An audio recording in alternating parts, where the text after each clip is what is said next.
उसकी डेथ हो जाती है। अब हम बात करेंगे, हम कैंसर के बारे में सब कुछ पढ़ेंगे, what is the biology of cancer. ठीक है, बायोलॉजी ऑफ कैंसर का यहाँ पे मतलब ये है, पहली चीज तो ये कि ये जो कैंसर है ये एक नॉन कम्युनिकेबल डिजीज की कैटेगरी में आता है। ठीक है, which can not spread from one person to another person, ये स्प्रेड नहीं होता है। दूसरी कंडीशन यदि हम बात करें तो इस तरह से कोई पॉजिटिव एजेंट की वजह से ये नहीं होता है। ठीक है, जैसे कोई वेक्टर या किसी भी टाइप के मॉस्किटो वगैरह से ये डिजीज स्प्रेड नहीं होती है, लेकिन फिर भी ये एक्चुअल में हमारी ही बॉडी के अंदर की जो सेल्स होती हैं उनमें कोई सडन म्यूटेशन या कोई चेंज आ जाने की वजह से they start behaving like cancerous cells के तरह वो बिहेव करने लगते हैं।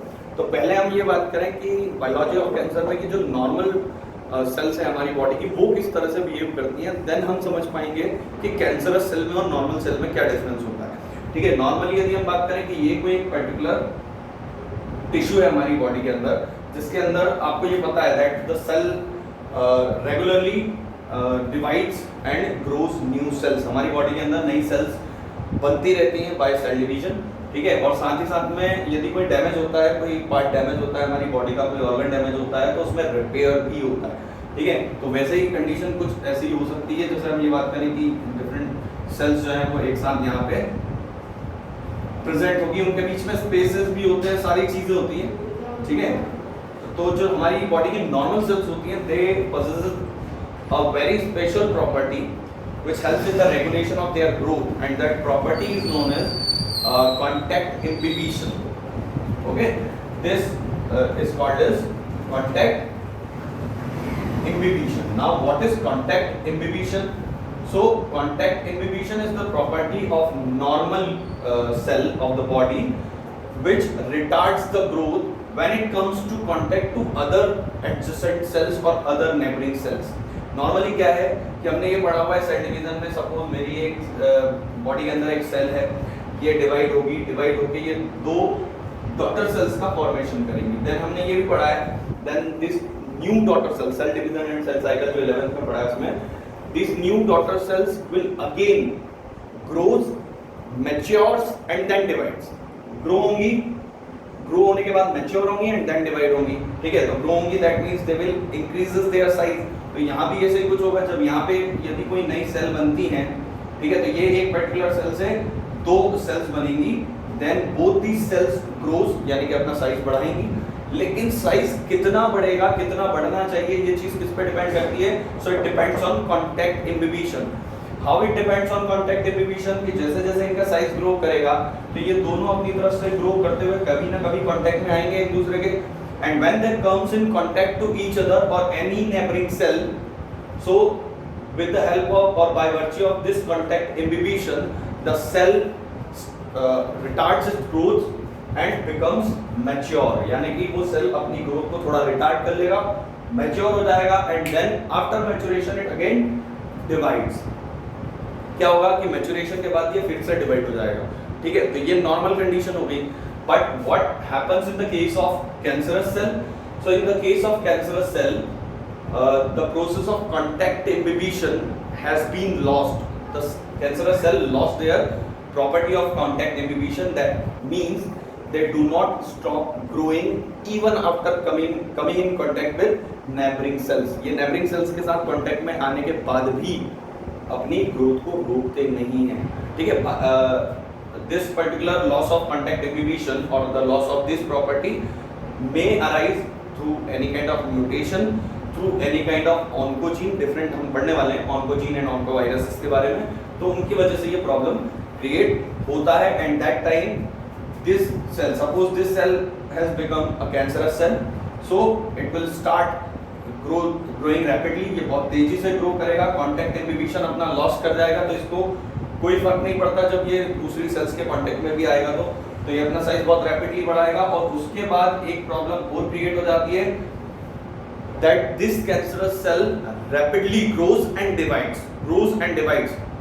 ठीक है, सिर्फ यही काम इनका बचता है, सिर्फ ग्रो करना है, डिवाइड करना है, ग्रो करना है, डिवाइड करना है। So we can say that they divides rapidly and forms a large number of cancerous cell. जब इससे नई सेल्स बन रही हैं तो इसकी जो जीन है वो ट्रांसफर होंगे और इसके जीन में यदि म्यूटेशन हुआ है तो म्यूटेटेड जीन ट्रांसफर होंगे and it will lead to an increase in the number of cancerous cell and that by this process बहुत सारी जो सेल्स हैं वो एक साथ एक जगह पे एक्यूमुलेट हो जाएंगे and they will form an undifferentiated mass of cell, an undifferentiated mass of cancerous cell which we called as tumor, जिसको हम क्या बोल देते हैं, यहाँ पे बहुत सारी ऐसी सेल्स जो है वो ग्रो कर जाएंगी एक साथ and they will form a tumour, ठीक है। तो ये ट्यूमर का फॉर्मेशन यहाँ पे नॉर्मली हो जाएगा। अब जो ट्यूमर है उसी को हम नियोप्लाज्म भी बोलते हैं।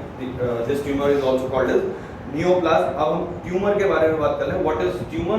सो tumour is an unorganised undifferentiated mass of cell और मास ऑफ डिवाइडिंग सेल्स, ठीक है, जिसमें क्या हो रहा है, अनऑर्गेनाइज्ड मतलब कोई ऑर्गेनाइजेशन नहीं है, कोई प्रॉपर अरेंजमेंट इनका नहीं है, कोई प्रॉपर इनका फंक्शन नहीं है, ठीक है, अनऑर्गेनाइज्ड है, अनडिफरेंशिएटेड है, that means they do not differentiate. सिर्फ इनका काम ये होता है कि डिवाइड करना, डिवाइड करना, डिवाइड करना। नॉर्मली हमने ये पढ़ा हुआ है that the cell divides, grows, differentiate, matures and then again divides, but they lost the property of differentiation also.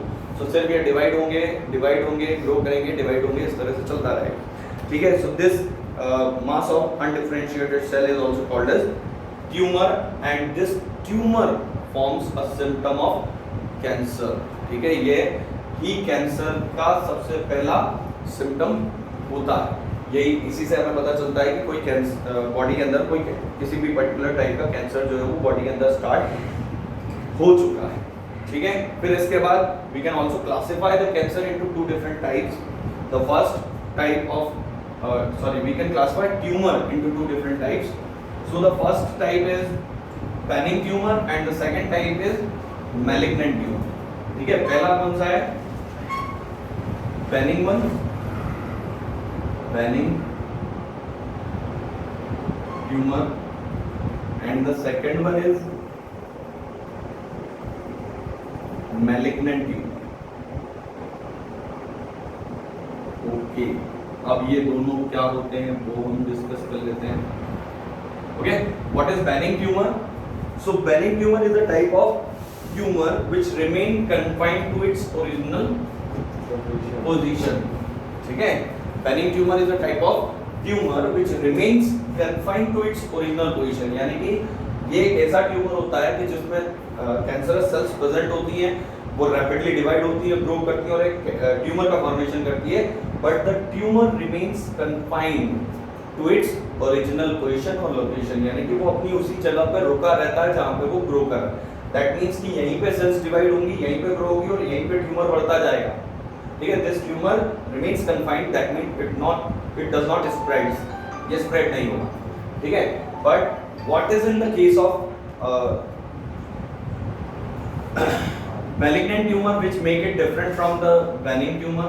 So in the case of malignant tumor, the benign tumor is the one which is remain confined to a particular area and do not spread, but the malignant tumor is a kind of tumor which does not remains confined to its original position. In starts it may behave like a benign tumor, but after that it acquires a property which is called as metastasis, ठीक है। इसमें क्या होगा कि शुरुआत में ये मे be possible कि एक बेनिंग ट्यूमर की तरह बिहेव करे, दैट मींस कि ये वही कन्फाइंड रहे अपने एरिया में, but after acquiring the property of metastasis की एक प्रॉपर्टी एक्वायर करने के बाद it will gets converted into malignant tumour. तो मेटास्टेसिस क्या होता है? It is the property of tumour by virtue of which it can spread to another parts of the body, ठीक है। यानी कि मेटास्टेसिस जो है वो एक ऐसी प्रॉपर्टी होती है जिसके थ्रू एक पर्टिकुलर ट्यूमर जो है वो हमारी बॉडी के डिफरेंट पार्ट्स में स्प्रेड कर सकता है, ठीक है। वो किसी भी मींस के थ्रू स्प्रेड कर सकता है, मे be possible it can spread through blood, ठीक है। तो ब्लड के थ्रू स्प्रेड करेगा तो ये हमारी बॉडी के डिफरेंट पार्ट्स में इजीली ट्रांसफर हो सकता है and it can lead to the formation of multiple tumours in the body, ठीक है। बेनिंग ट्यूमर का फंडा ऐसा है कि बेनिंग ट्यूमर यदि बना तो बॉडी में यदि एक बेनिंग ट्यूमर है तो वो अपना साइज इंक्रीज करता जाएगा, अपनी लोकेशन पे ही कन्फाइंड रहेगा, ठीक है। But in case of bye gaining metastasis, in case of malignant tumour, it will become too much aggressive. क्यों अग्रेसिव हो जाएगा? With the help of this metastasis property, it will start spreading to other parts of the body. That means it will start growing new tumors in the body at different places. हमारी body के different places पे ये नए tumours का formation start कर देंगे। Benin tumour में जैसे एक ही लोकेशन पे रहता है, तो अपन वो लोकेशन से ट्यूमर हटाएंगे तो अभी हम ट्रीटमेंट में वही बात कर रहे हैं, अभी हम बात करेंगे इसमें। बिल्कुल, ये जो आप बोल रहे हैं हम ट्रीटमेंट में बात करेंगे, ठीक है। So by this metastasis the benign tumor may converted into malignant tumor and the malignant tumor is most severe one among the both। इसमें ज़्यादा सीवियर जो है वो malignant tumor रहेगा, क्योंकि प्रॉब्लम ये है कि सपोज यदि बॉडी में यहाँ पे एक ट्यूमर हुआ है किसी रीजन की वजह से, ठीक है, यदि वो benign ट्यूमर है तो इसका ट्रीटमेंट जो है वो मे बी पॉसिबल की इजी रहे, but in case if it gets converted into malignant tumor, so what will happen कि यदि मैलिग्नेंट ट्यूमर है तो यहाँ पे यदि आपको कोई ट्यूमर है, आपने उस ट्यूमर को पहचान लिया, ठीक है, आपने उसका ट्रीटमेंट किया, बट आफ्टर सम टाइम यहाँ एक और ट्यूमर ग्रो हो गया, बॉडी के दूसरे पार्ट्स में कुछ और ट्यूमर्स ग्रो कर गए, so they will start creating problems for the treatment of this kind of cancerous tumours, ठीक है। तो ये इसके टाइप्स हैं। फिर आगे हम बात करेंगे